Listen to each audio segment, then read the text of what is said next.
Are you a fan of technology news? Then the Tech Meme Ride Home is a must-subscribe. For 15 years, TechMeme.com has been the website Silicon Valley checks every day for the latest news. And now, every day at 5 p.m., there's a 15-minute podcast that breaks down the latest news in tech, the coolest gadgets, the latest apps, the biggest funding raises, the most recent social media scandals.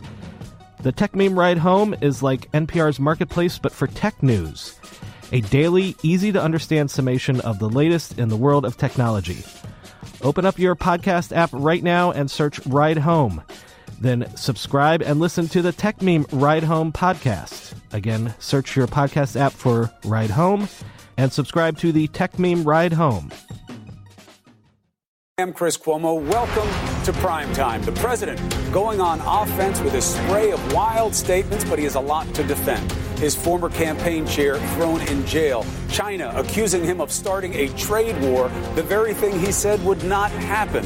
His counsel, Rudy Giuliani, driving the news cycle once again. A series of provocative and political statements going after Joe Biden, setting a deadline for an interview with President Trump, and a bold prediction about pardons. A lot to test. And guess what?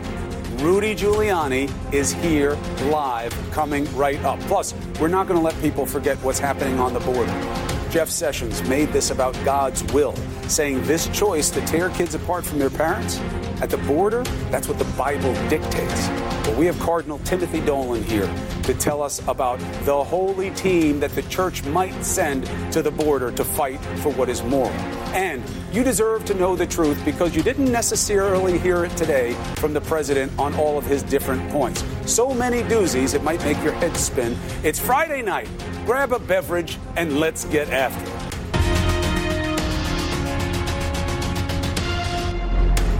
100% exoneration. That is what the president is claiming after the DOJ's Inspector General report, a report that, by the way, didn't specifically address allegations against the president. Now, his comments come as his personal lawyer, Rudy Giuliani, drops some bombs on the media. Everyone tonight is talking about him, but we are going to talk to him. Rudy Giuliani, welcome back to Primetime. Thank you for being with us. Let's start with something that has nothing to do with anything, okay, but you made it relevant today. Why would you call Joe Biden what you called him today? That he's dumb? No. That would have been a compliment. That would have been like an invitation to the prom. You called him a mentally deficient idiot. I didn't mean that. I meant he's dumb. I think Joe's last in his law school class. He wasn't last, but he was low. Actually, he was second to last, and the guy died, and he ended up last. We had it as a different number, but he didn't do well. Right. I'll give you that. He had a plagiarism problem in law school. He had a plagiarism problem as a senator, which I think indicates something even about character. Constantly making faux pas. But why talk about Joe Biden? Well, because I was asked, would he be a formidable candidate? I said no. He'd be somebody that I think the president would like to run against. He never did well as a national candidate. The president did fabulously as a first-time national candidate. And you really think Joe Biden is stupid?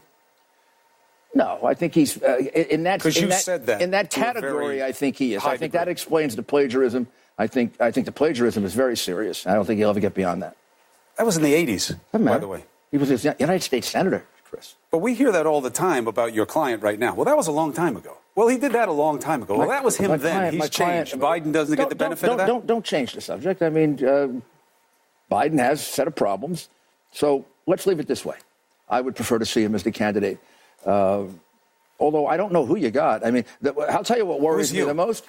Who's you? Democrats. Oh, all right. I'm thinking your brother, maybe. Go ahead. I would think it'd have to be somebody from, a surprise, not a re-thread from Obama, Clinton, that whole thing. I think the American electorate kind of got rid of that last time. Well, this is why I'm asking you. I don't really care. I think a Carter-Clinton type of emergence would be very dangerous. Who knows? They've got their own issues. But I don't even see it as about the race. My wonder is this part of a strategy, an overall strategy for the team, which is if somebody gets in our way, Biden was talking about the summit. If somebody pops up, we crush them right where they stand. The summit was a great victory for the president. But I'm saying, is that why you went after Biden, because he criticized the president? No, I just went after him because they asked me a question. I gave an honest answer. You know that. I do that. All right. Now, let me ask you about something else. I knew it would get everybody all aggravated, too. Well, look, I had to ask you. You took about 70 seconds out of my interview for that. You said today, next week, we're going to figure out whether or not there is an interview with Mueller. What's the percentage chance that you do an interview? 50-50 is not an acceptable I sort of amended that to hopefully before July 4th. Okay. I'd like to give them an answer by July 4th, because then there's enough time to do everything. And given the Horowitz report, I think we understand now we don't want to get into manipulating the election. We don't. They shouldn't, meaning the special counsel. So if we can decide by July 4th, if we're going to do an interview, they can do it within 2 weeks of that, 3 weeks of that. Write their report, and then we move on to fighting it out. If we don't do an interview, they can decide whether they want to fight us on that, or they can just do their report. I really recommend, with the amount of time they've taken, with the things that Horowitz has produced about, I don't find the Clinton part of that report, which is what it was about, to be the most significant. I think there were a lot of problems in that, and a couple of good points in that.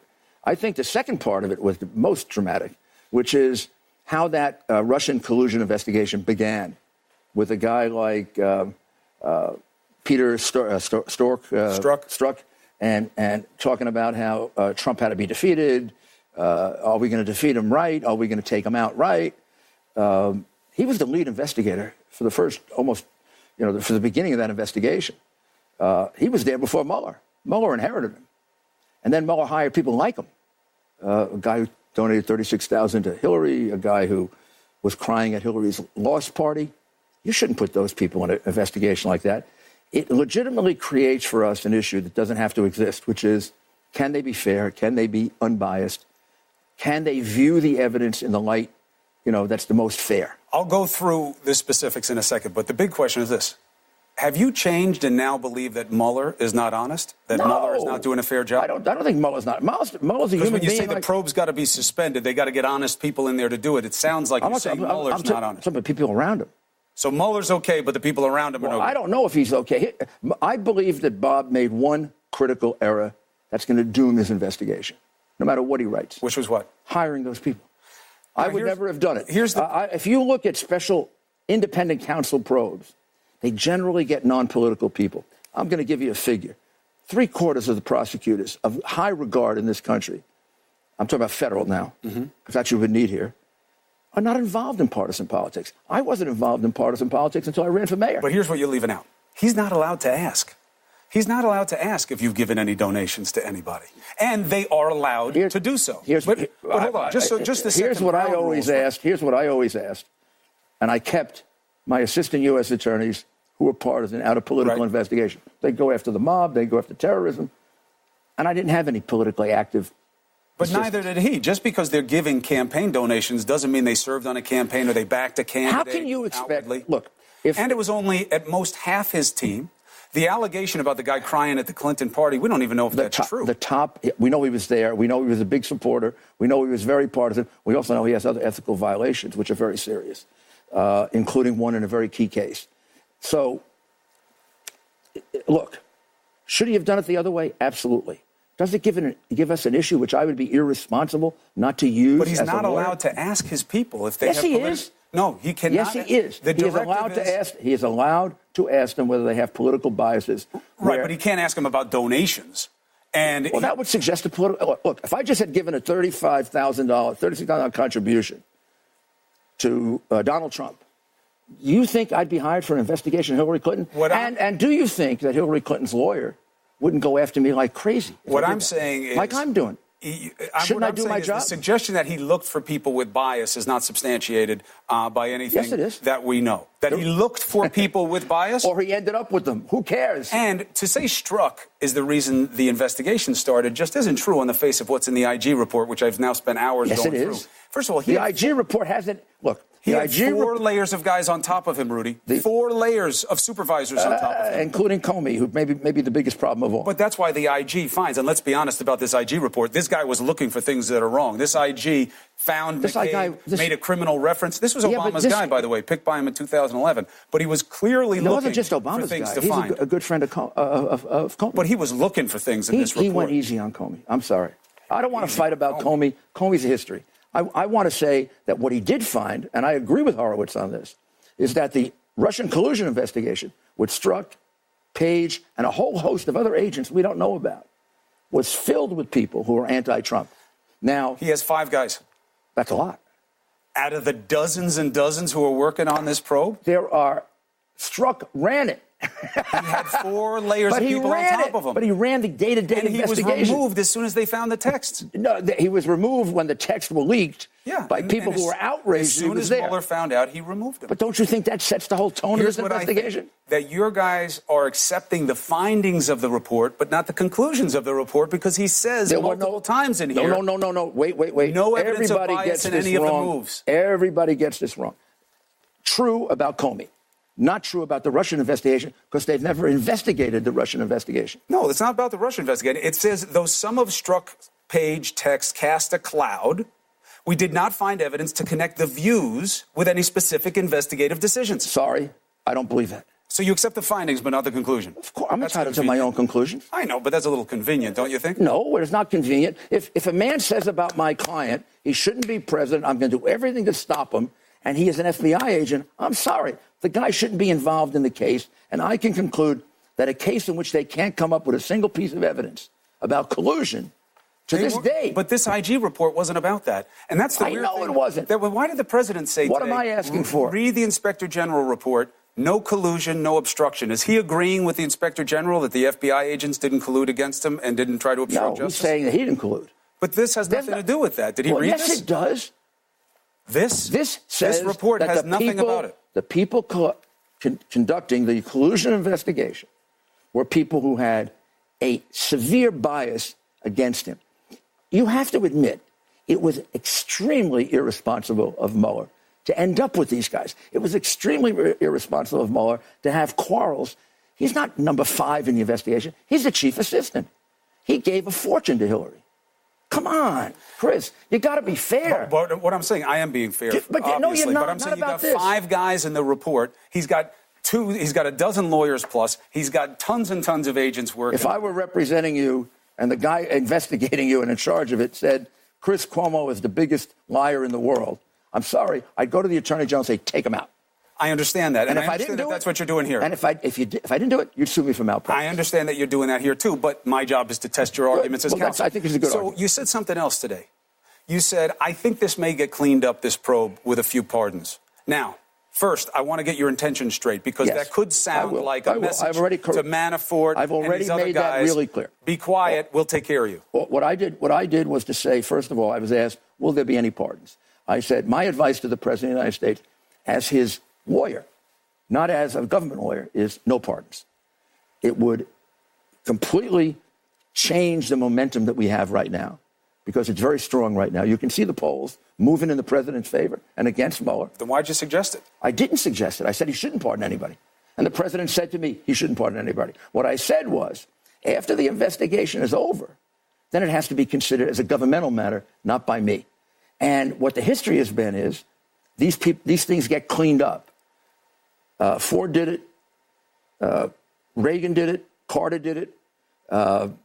Clinton did it. And Bush did it in political investigation. So you're saying after the probe is over, it may be cleaned up with any pardons? If people were unfairly prosecuted. If they were fairly prosecuted, no. And do I have anything to do with that? Absolutely not. Do you wind up in the same place? Is that historically accurate? Like Scooter Libby. I believe maybe the most defensible pardon of all is Scooter Libby's pardon. Commutation by Bush, pardon by Trump. Why? Because the case was a case in which they were investigating a crime that they had already solved. But they never talked about the pardon of Scooter Libby during the investigation of him.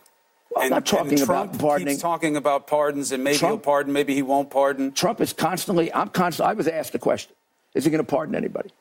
What's left out is, my first answer was no, he's not going to pardon anybody. I have recommended to him, every one of his lawyers has recommended to him, and he has told us, I haven't pardoned anybody, I'm not going to pardon anybody. He has pardoned some people, but not in this situation. Gosh almighty, that he has the right to do. I'm not saying he doesn't, although they do send a message, especially when you do them this early in the administration. Wait until the end. I mean, that's what the tradition is, right? Not do his job because Mueller's investigating? No, but there's a reason that he's doing them right now, right? You don't think that there's any message in some of these pardons that he's sent? I don't think so. I think he's exercising his constitutional function. If he didn't do it, he almost shouldn't be president. But then why do you think presidents usually wait till the end of their administration to do this? They don't. What do you mean? Presidents give pardons all the time. But it's almost always at the end. And No, sometimes it in isn't. huge numbers, like with Obama. No, it isn't at the end. Ronald Reagan pardoned 900 people. All throughout. He did it 200 in his first year. Most of the administrations, it doesn't happen this way, early on. Okay, Chris, the reason we did the research on it. The reason pardons got a bad name. Pardons were quite common before Bill Clinton and before his corrupt pardon of the guy I prosecuted, Mark Rich. You want a stinky pardon. That is a stinky pardon. You want a stinky pardon? How about Ford's pardon to Nixon? Maybe yes, maybe no. Maybe it was to let the country move forward. Maybe it was to let the country move forward. I mean, Nixon had a lot of bad things and a lot of good things. And this country would have been ripped apart by a prosecution of Nixon. I believe that Gerald Ford, knowing he would get hurt by it, exercised true wisdom in that pardon. I just don't understand. I don't know if there'll be a case like that. I just don't understand why you would get caught out there saying this may get cleaned up with pardons. Why Trump keeps saying maybe I'll pardon, maybe I won't. Because I was asked a question. That's why. I didn't bring it up. I never talk about pardons. I'd rather not talk about pardons today. Let me make it clear right now. Anybody listening. Please, that's why I wanted you on. He is not going to pardon anybody in this investigation. But he is not, obviously, going to give up his right to pardon if a miscarriage of justice is presented to him. But doesn't that wind up meaning that he could? That he might? Well, of course he could. Of course he could. And that he might. Because you're saying that he won't say I won't because it would look too bad because it's obviously too close to me. No, how about he's not saying he absolutely, definitively will not, because he might as well give up being president if he says that. No, and you he guys could have say I'm recusing myself from this aspect of it. Then he should recuse himself from being president. No. He's not Jeff Sessions. This is just the probe. And, look, Jeff Sessions is causing his own issues that I'm not going to put on your table today. Jeff Sessions, my beef with Jeff, my good friend, is not going to him and telling him in advance. I would have done that. He asked me to, look, it's not a secret. He asked me to be Attorney General before Jeff. So then why doesn't he just remove him then? If it's so toxic, if he's so disappointed, if he has such little trust. Because he understands, as I do, that will take away great attention from what we want to talk about, which is how this report points out. You know what we left out of this? And I told you my biggest surprise in that report, how numerous FBI agents took bribes in order to give up confidential information to the people in the media. Sports tickets, dinners, vacations. And I don't know, maybe even cash. That's a crime. That isn't collusion, which is garbage, right, but it's not based on a crazy theory. But it's not instructive of bias for or against Clinton or for or against Trump. This is something that you got to police. You got to figure out how your people do their business and what their code of conduct and honor is. But it's not insight into this. It gives you. Well, I don't know why it's in this report if it's not an insight into this. I think, and he said those are people who were involved in the Russian investigation. Right, but that's my point, is that this guy was looking for things, this Inspector General. And so if he's going to come up he found dynamite there. But he found out a lot of different things, but he came to conclusions that you don't want to accept. That there was no bias and no bad decisions made with respect to the prosecution or non-prosecution of Hillary Clinton. And the question of Russian bias is still open. No, but he says But he can't say that. He hasn't investigated it. Well, no, but he looked to see whether or not Strzok, who's the guy you keep leaning on, he says none of Strzok's decisions reflected the bias. He doesn't have any evidence of that. Excuse me, Chris, as a person on the other side of it, I am entitled to take the conclusion that a man who says that Donald Trump should never be president of the United States, and I will do anything to stop him. He didn't say exactly that. He said he shouldn't be president. He certainly showed that, and he even went farther than that and said, and I'll put a stop to it. But he was obviously kidding. What was he going to do to stop it? He was running the investigation against them. Here's your bad fact. If these I don't have a bad fact. This is a bad fact. For you. No, for you, this is a bad fact. With your interpretation. I'm entitled to mine. Tell me how I'm wrong. And you're 100% entitled to it. If they wanted to hurt Trump, if they wanted to show bias, the minimum standard, especially with what you just pointed out, with what these men and women are capable of in the Bureau, only some, with taking graft and other stuff and leaking, not a single word about the Trump probe for the duration of the campaign. He wanted to stop Trump so bad, Peter Strzok, that he would do anything, but he wouldn't leak word of the probe. Let me tell you what he did. Bad fact. And here's how he hurt Hillary with trying to help. And this is where corrupt people kind of screw up because they can become too cute by halves. He got the Wiener facts that should have been the priority. Pervert, online, lots of, I don't know, 70,000, 80,000? What did it have to do with Hillary Clinton? Well, we don't know. It had nothing to do with Hillary Clinton. His activities online, his perverted activities online had to do with Hillary Clinton? No. All right. Chris, please listen. When he took the server. Break my table there. When they took the server, that's okay. Yeah. It's a glass table. When they took the server, there were on the server numerous classified documents from Hillary Clinton to Huma Abedin, which either Huma gave to him or he stole. Not classified. That's what Comey had to correct. Some were. A large number were. They concluded he did nothing with it. But you have to have an investigation to conclude that. The IG says that the decision was questionable to him, but he didn't see clear proof of bias in the management. I'm sorry. If he thinks it's questionable, I think there's bias. And here's the bias, and you can't escape this. They wanted to keep that under wraps until after the election. And then they opened Russia because they were hoping they could get something on Russia. But if they wanted to hurt Trump, they would have leaked it during the campaign, Rudy. Listen. Final point to you. Listen. Russia was started completely on the hope that they could come up with something. And to this day, they haven't.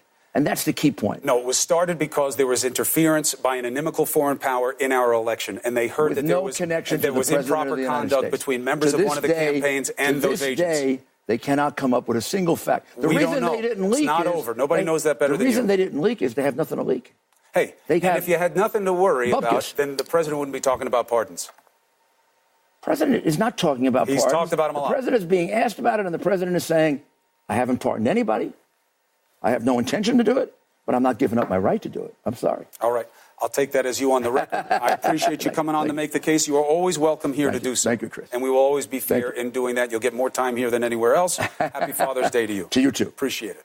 All right. Another big story for you that we don't want you to forget. It's what's happening on the border. There are cases of babies being taken from their mothers. This administration says the Bible justifies their choice to do it. I'd like to know what passage that's in. I know that the Attorney General put a passage out there. I don't think it was interpreted right. Now I'm going to ask the man with the good book in his hand right now. Cardinal Timothy Dolan is here to tell us what the morality is here and why they may send a team of bishops to the border. Next.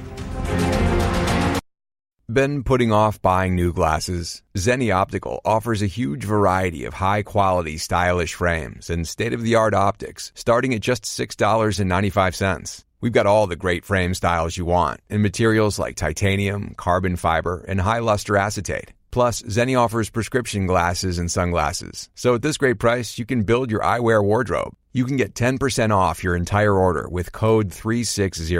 So visit Zenni, Zenni, today at zennioptical.com and use code 360. All right, what's happening at the border matters. Today, we've learned almost 2,000 children were separated from their families in just over a month.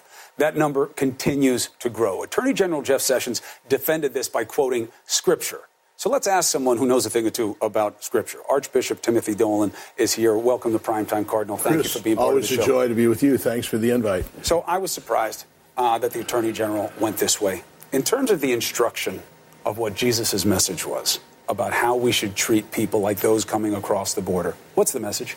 Oh, the message is pretty clear from Jesus. I appreciate the fact that Attorney General Sessions refers to the Bible. That's good to see in a government official. The quote that he used from St. Paul might not be the best. For one, St. Paul always says that we should obey the law of the government if that law is in conformity with the Lord's law, all right? No pun intended, but God's law trumps man's law, all right? And St. Paul himself, who gave the quote that the Attorney General used, he wouldn't obey Roman law when it said that it was mandatory to worship the emperor. He wouldn't obey that law. I don't think we should obey a law that goes against what God intends, that you would take a baby, a child, from his or her mom.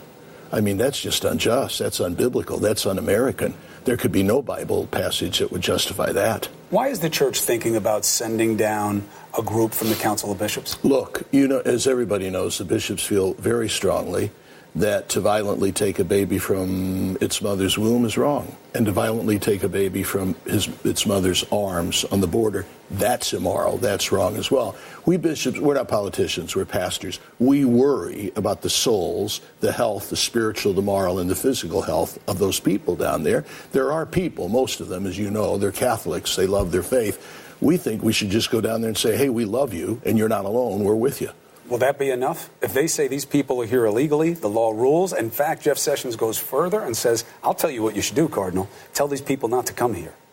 Well, I would say that doesn't speak too well of the United States. I mean, you and I are within about a mile from the Statue of Liberty, which in my mind represents what's most noble and what's most sacred about the American dream, namely that people are welcome. Look, we bishops have no trouble at all. It's part of the same catechism that says we should welcome the immigrant. That same catechism tells us that a government has the right to secure and safe borders. We're for that. It's got to be proportionate, though, okay? And you can have secure and safe borders, hallelujah, for those who want to provide that, while still maintaining that grand American heritage of welcoming the immigrant and the refugee. That's part of that. That's just part of America, and I don't want to see that spoiled. And you don't believe they need to do what they say they need to do right now? No, I don't think so. If they want to be safe in interviewing and screening immigrants, fine, no doubt about it. If they want to take a baby from the arms of his mother and separate the two, that's wrong. I don't care where you're at, what time and what condition. That just goes against, you don't have to read the Bible for that. That goes against human decency. That goes against human dignity. Yeah, that goes against what's most sacred in the human person. I had heard one of the things that led me to you as an authority on this is that I had heard that you had been saying, you don't have to come to me as a cardinal about this. It doesn't matter what you believe in terms of your religion to understand that this is wrong morally. I don't know if you want the Jewish scriptures, the Christian scriptures, the Quran. No, we're talking about the human heart, and we're talking about what's most noble in the American tradition. You don't even have to be a believer to know that this is not right, to take a baby from its mother and say, get lost, and I don't know when you'll see your baby again. Not good, not American, not human, not biblical. This is a key theme for Pope Francis. You bet it is. It was when he was cardinal down in Argentina. He's been talking about this a lot lately. Yep. He recently we'll put up the quote for people on the screen. He spoke, it sounded like, to this situation specifically. I know he was in Chile, and he's talking about that. But he was saying there's no Christian joy when doors are closed. There is no Christian joy when others are made to feel unwanted, when there is no room for them in our midst. I mean, it seems like he's speaking exactly to this. It was back in January, but it seems to apply to He's become, Christopher, really the leading prophet when it would come to the defense of refugees, when it would come to advocate for the immigrants. And I'm glad he is, because he's doing what Jesus would do. He's doing what St. Paul would do. He's doing what Moses taught the people of Israel in Deuteronomy.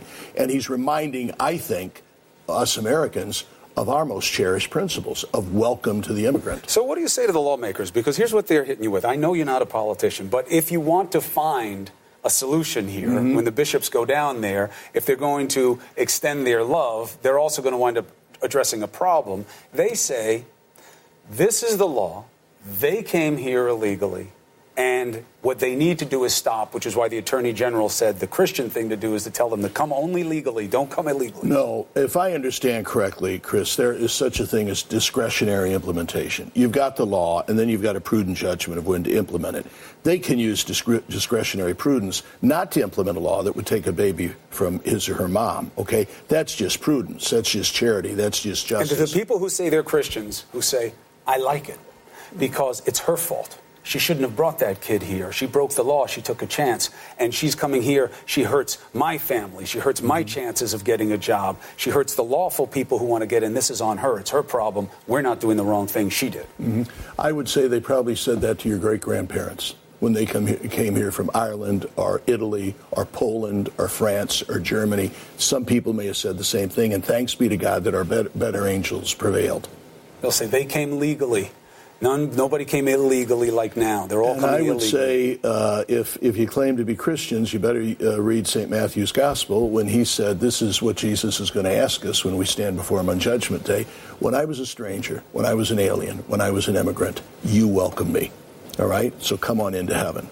Boy, to me, that means a lot more than any particular law that we're debating about. You know, you spoke at the Trump inauguration. No, I didn't speak. I prayed. I'm sorry. I'm sorry. You prayed at the inauguration, and you spoke about Solomon and the idea of letting leadership come from the heart. Yeah. How are we doing? Well, I think we might need that. You mentioned Pope Francis earlier, Chris, and you know one of his real trademarks is to speak about the heart. You might remember you were there. In fact, I think it was the last time you and I chatted when he was installed as successor of Peter on March 19th, 2013.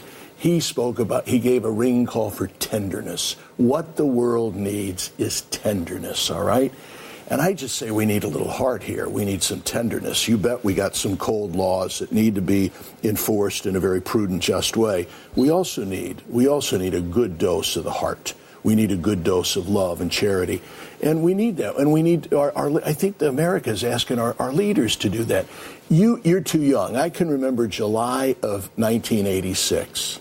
Governor's Island here in New York, Ronald Reagan signed one of the most comprehensive, just reforms of immigration ever. Now, if he and Tip O'Neill can get together, all right, two people who were very partisan, two people who were ideologically, you talk about a cleavage, if they could get together in their two parties to pass that comprehensive immigration reform, which gave great amnesty and created a clean path to citizenship, I think our leaders can do it today. Enough of blame, enough of retribution, enough of accusation. We need to get together and say, let's make this work. I rejoiced that President Trump could sit down with the president of North Korea.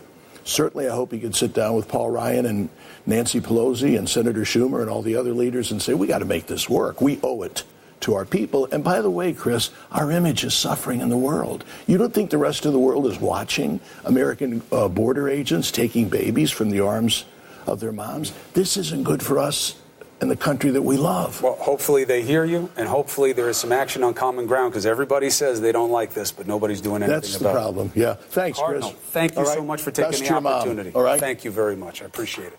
All right. So the president spent a lot of time talking to reporters today, something he almost never does. Now, one thing he didn't talk much about, the fact that China just accused him of starting a trade war. Next, we're going to bring some fact checkers aboard for a great debate, CPT style. That's Cuomo Primetime. Next. Hey, it's Howard Beck, and I've got Marcus Thompson of The Athletic on Bleacher Report's The Full 48. Kevin Durant was incredible. For 3 straight games, yes, he was insanely good in all facets of the game. And in the end, he says, I can't do this without Steph. I guarantee you that matters more to Steph than the Finals MVP. So check out The Full 48 now on the Bleacher Report app or subscribe at Apple Podcasts. All right, well, the president put his full matrix of mendacity on display this week. You may remember this unsubstantiated declaration after his meeting with Kim Jong-un.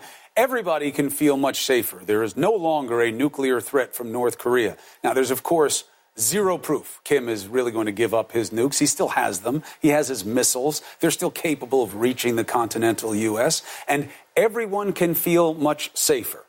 Just 24 hours after that tweet, the president's own Department of Homeland Security put out a warning after detecting incoming cyber attacks by North Korea, which is actually the most pressing threat that they present.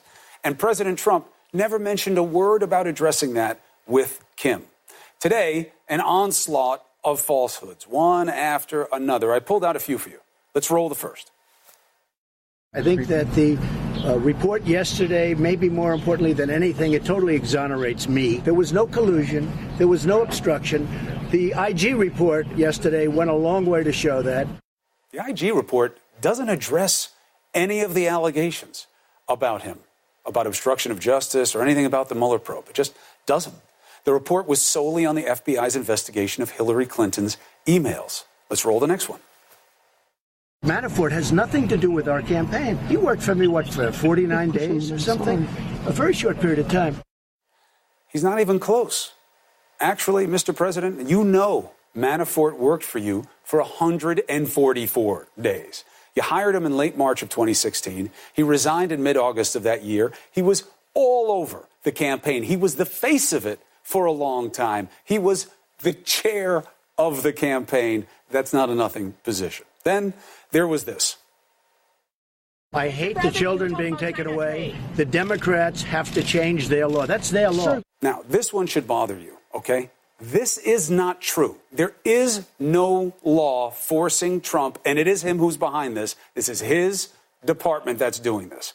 There's no law forcing him to do it this way. And the only law that does exist from 2008 was signed by President Bush, okay? So the president is also claiming that there is no trade war with China despite imposing tariffs on $50 billion worth of Chinese goods. Listen to this. What about the fact that there are a lot of people who say, what's he doing? He's going to start a trade war. If he slaps 25% on $50 billion for China, that's going to be bad for Americans. No, the trade war was started many years ago by them, and the United States lost. So you're saying we're on the losing end of it? Well, no, there is no trade war. They've taken so much.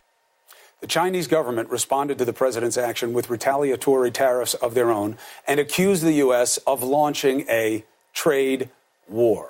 All right, time for a great debate. We got Catherine Rampell and Stephen Moore here. It's good to have you both. Thank you for joining me on a Friday night. Great to be with you. So, Stephen, I almost feel bad about burdening you with the responsibility of defending any of those statements as true. Would you like to do that, or would you just like to take a stipulation here that they're not true? Let's talk about something else. Well, let's start with the last one, Chris. By the way, congratulations on the new show. Love your new show. Thank you. So let's talk about this issue about China and trade. I'm a free trade guy, but I happen to agree with Trump that we have been in it. We haven't called it a trade war, but we haven't been in a trade war with China for 25 years. They've been cheating. They've been stealing. We know that from a recent government report that China steals about $300 to $400 billion of our technology every year, our intellectual property, our computer software, our drugs, our vaccines, those kinds of products, and they don't pay us for it. We know that we've been running very large, massive trade deficits with China for 25 years. We know that China has much higher tariffs on our goods and services than the tariffs that we charge them. And I think Trump is right. No president, not Bush, not Clinton, not Obama, stood up to China and stood toe-to-toe with them and said, we can't take this anymore. Right, but he said no trade war. Rampell, they just said, you started a trade war. Now we're going to retaliate. Chris, with all due respect, that's the point. Hold on, let me just make one quick point. Hold on. That's okay. Stephen, the question was to me. Okay. But no, finish the point, because I want Catherine to have both barrels at you. Sure. So what do you have? Well, I just wanted to say this.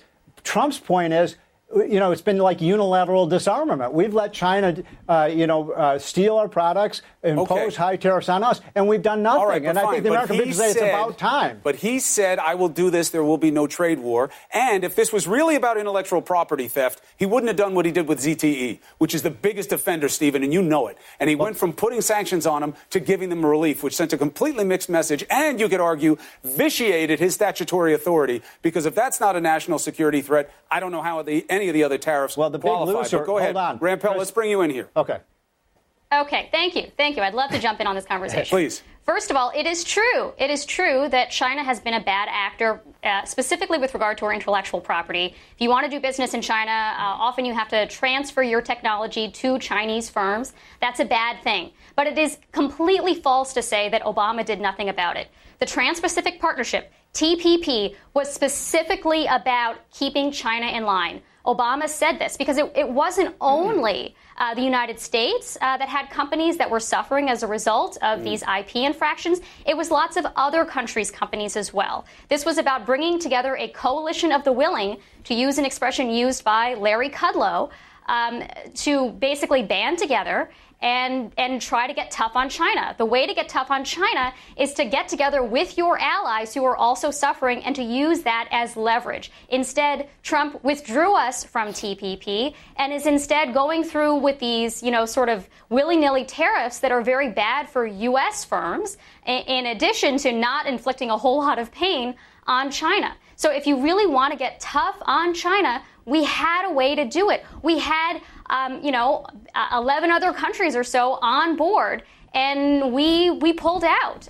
There are plenty of multilateral ways that are much more effective, that have proven much more effective, and instead, Trump decided he didn't really feel like learning about them and said, you know what, I'm going to come out guns blazing and just slap tariffs on stuff. And at this point, we could be trying to re-enlist those allies in this fight against China to get China in line, and instead we are alienating them through steel and aluminum tariffs on our allies, through lots of other antagonistic rhetoric. So I think we're going about this completely the wrong way. And again, it's absolutely false to say that there was no attempt prior to this administration to do anything that made, sensible, that was a sensible strategy for this. Now, Stephen, I have a sneaking suspicion you've been quiet because you agree with a lot of that. And my basis for that is I've had this discussion with you before, and I know you weren't in favor of a lot of the stuff that the president has done. So what do you say now? So, look, I do agree with some of that. I do think that if you're going to fight let's not call it a trade war, but a trade dispute. That's what China called it. I don't like that term, trade war. China likes it.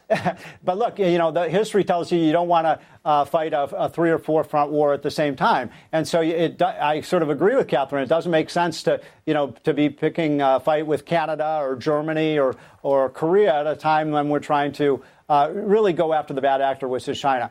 I don't agree that somehow if we had, and I was sort of open-minded to the TPP. I wasn't hugely in favor. I think there were real problems with it that Trump identified, but I just don't see how that alone. Let me just finish this point. What were the problems that Trump identified? I like Rampell's question. What were the problems? You got to specify on this show. What were the problems with TPP? What were the problems? And how did he fix them? Go ahead. Well, look, those countries have very high tariffs that weren't going to come down nearly enough, actually. I mean, look, if you look at the situation around the world today, I just looked at these numbers, Chris. Oh, please, the rest of the world, enough. Hold on, Catherine, let me just finish the point.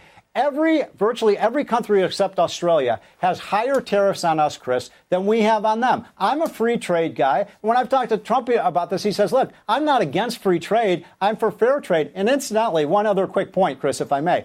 Almost nobody in the media has focused on this. But in the last hours of the G7 meeting this past weekend in Canada, Trump, at the behest of Larry Kudlow, who you just mentioned, Catherine, put 0 tariffs on the table. Why don't all of the countries reduce their tariffs to 0? That was so disingenuous to say, oh, yeah, he wants no tariffs whatsoever. Come on. He is the one who's levying tariffs on not only China, who I will, as we have both agreed, is a bad actor here, on Canada, on Mexico, places that have average tariff rates that are comparable to ours, that he is talking about putting, or not talking about, he has actually levied tariffs worldwide on steel and aluminum in ways that are completely bad for U.S. industry. Because when you look at the actual numbers, the number of firms, the number of jobs that depend on steel and aluminum as inputs, it's many, many multiples. So come on, it's just bonkers and completely bogus to say that Trump really just wants to bring down tariffs. He put it on the table, on everyone willy-nilly. He put it on the table, Catherine, and none of the other countries took him on that. Took him up on that, and that's because they have higher trade barriers. It's just a fact, Catherine. They have higher trade barriers on us than we. How can we be the bad actor when they're the ones? Look at World Bank data. The World Bank puts out an average tariff rate across all industries, across all products, and we are comparable to a lot of the other countries that you're talking about. Yes, we are. We're about half the level of now. Canada, you're right, but most of the European countries. Go to the World Bank's website and look it up for yourself. Okay, let me tell you what they're going to find, and then I want to move on to something else. Because look, one of the problems with having really smart people like that is that sometimes you argue a little nuance. That's what you're doing, Stephen. You got to look at it apples to apples, all right? And that was what Rampell was bringing out there, that, yes, they may be higher, but if you look at the number of the jobs and the number of firms, you start to scale it up, and you see that it's not as disproportionate as you're suggesting. But people can do their own research. We'll lay it out here for them. I want to ask about something that's a little bit more black and white.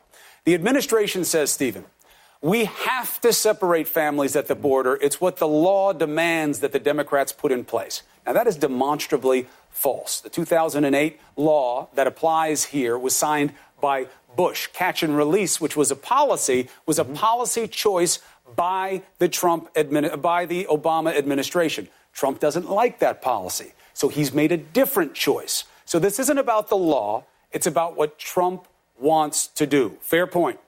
So I'm not a lawyer. I did some preparation for the show and tried to look into what exactly is the law with respect to parents who bring, migrants who bring their kids in with them. And I was trying to figure it out. And I have to say, I couldn't quite figure out what exactly the law said. You don't have to do this. You choose what you prosecute and how you don't. If you do prosecute, you have certain rules you must follow. Okay. So I'll grant that point. So here's a couple of points about this, though. Number one, Trump said today, and I'm in full agreement with him, that we should move away from a policy of, I think almost everyone agrees, we don't want to take kids away from their parents. So let's accept that and hopefully we move towards that policy. I can't accept it, Stephen, because he's doing it. Okay, but here's the point. I listened to your conversation with the Cardinal, which is fascinating. I'm a Catholic myself.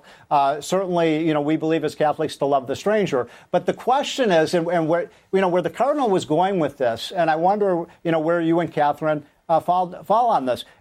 Basically we're saying anybody who wants to come into the country can come in. No, that's not what he's saying. He's saying that you got to balance heart and head.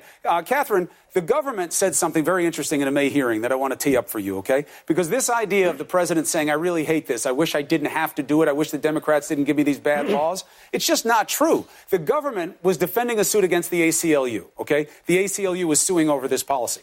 Here was their defense. The court has no authority to order either of these forms of relief, what the ACLU was asking them to do to change, because these are discretionary immigration actions that are shielded from review by statute. You don't have to be a lawyer to know what that means. It means this is what we want to do. It's within our purview. You can't stop us. I think this whole policy has completely put the lie to two things that Republicans have long claimed to stand for, namely family values and rule of law. The Trump administration has argued that it has no choice but to separate parents from their children, some as young as 53 weeks old, for the following reason. It says that we have to prosecute everybody who commits a crime, the crime of crossing the border. Which is a misdemeanor. When you prosecute someone, yes, it's a misdemeanor. They go to jail, and the kids can't go to jail, right? That's their argument. Except, again, it's completely false. First of all, a lot of the people who are being prosecuted did not actually commit a crime. If you look through that ACL lawsuit that you referenced, there are a number of asylum seekers that did exactly what the Trump administration and the federal government, for that matter, for many years, has instructed them to do. They have presented themselves at a port of entry. They have not actually crossed that border. They have not unlawfully or otherwise crossed into the United States. What they've done is they said, hi, I'm presenting myself, I'm presenting my kids, and we'd like to apply for asylum. And they're saying, okay, we're going to arrest you now. Right. So it's not the case that they're even breaking a crime. They're breaking a law, which is again the excuse that the Trump administration is using. They're saying, oh, well, we do this with all kinds of criminals. So, again, this is just so disingenuous. And the reason why they're blaming Democrats, why the Trump administration is blaming Democrats, because it works. They know That's why, they can't Catherine. defend it on the merits. Let's leave this one there. Stephen Moore, I appreciate the robust defense tonight. Catherine Rampell, thank you for the facts and the analysis. The bottom line is, if the president doesn't want to do what's happening at the border, he can stop it with a phone call. All right. Don Lemon is up next. He's standing by with a preview of CNN Tonight. Cardinal Dolan and Rudy Giuliani were such an interesting mix of head and heart tonight. Rudy dropping bombs about how this IG report exonerates and Mueller probe is dirty. Dolan saying all you need is a heart to understand that what's happening at the border is wrong. And you used to need facts. That's all you needed. You used to need facts. I'm so glad that you drilled down on that with that past panel. And you also talked about how the president just came out today. I mean, it was unorthodox. He came out, and gave that impromptu press conference, if you want to call it that, on the lawn. It's great that he's talking to the media, but there were a lot of lies in that. And just in the thing that you were saying, he said, I hate that children are being taken away. The Democrats have to change their law. That has been debunked by many news organizations. It's not a law. It's not the Democrats' law. It is Trump administration using their discretion. This is what they're doing. It is a policy, not a law. The government argued it itself in a May hearing just not even a month ago. All right, thank you very much. I'll see you in a second. Yep. All right, coming up, I went face-to-face with one of the most notorious serial killers we've ever had. It's part of a documentary series that we're doing for HLN called Inside Evil. I got a taste of it for you next. You're going to want to see this. From Chaplin to Aronofsky and The Thin Man to Magnolia, Filmstruck is the ultimate movie streaming service for fans of great cinema. This summer, enjoy collections from master directors like David Lean, Oliver Stone, and Yasujiro Ozu, and modern favorites like Before Sunrise and Reservoir Dogs. Plus, exclusive interviews and commentary from the Criterion Collection and Turner Classic Movies. Filmstruck, all the greats. For a free 14-day trial, visit filmstruck.com. All right, this Sunday, we're going to delve into the mind of one of America's most notorious serial killers in this HLN original series, Inside Evil. Here's a preview.